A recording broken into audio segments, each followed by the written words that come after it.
Lee Min-ho, Park Seo-joon, An Hyo-seop mambubulabog sa Pinas.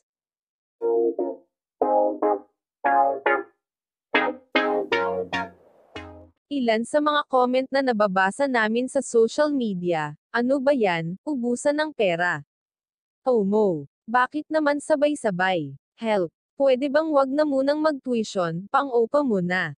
Ang dahilan ng mga ganitong comment ay sa sunod-sunod na balitang lumabas ngayong linggo na ito na pagdating sa bansa ng mga sikat na Korean actors, singers sa bansa. Halos tatlong mga sikat na Korean leading men ngayon ay darating sa October.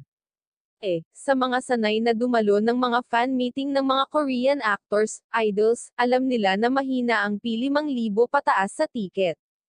Kung VIP pa ang gusto mong seat, usually around P10,000 ito. Ang unang naglabas ay ang SMDC para sa Korean superstar na si Lee Min-ho. Prominent ang mga billboard nito sa bansa dahil siya ang celebrity endorser ng naturang kumpanya. Ang SMDC Celebrates SM65 with Lee Min-ho ay magaganap sa October 15 sa SMX Convention Center. Siyempre, kilalang-kilala at ilang beses na rin nakarating sa bansa ang aktor.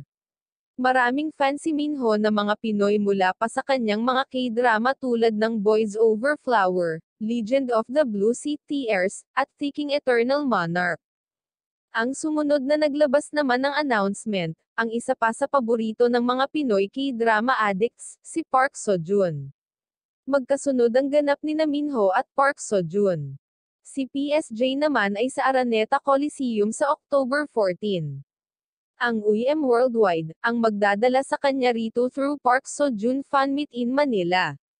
Si PSJ ay minahal ng mga Pinoy mula sa mga K-drama niya na warang What's Wrong with Secretary Kim, Itaewon Class, at may bago siyang movie ngayon na Concrete Utopia.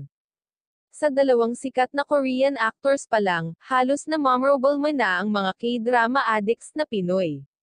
Mabubutas na ang bulsa nila, ito na, may humabol pa. Ang bench ay hindi nagpahuli.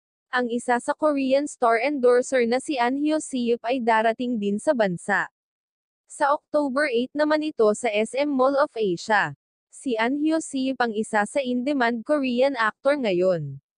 Bukod sa red sleeve, marami ang nagmahal at kinilig sa kanya sa Business Proposal, at sa Doctor.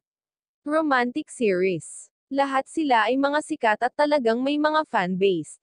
Kaya it's Oppo's Oktoberfest sa Pilipinas.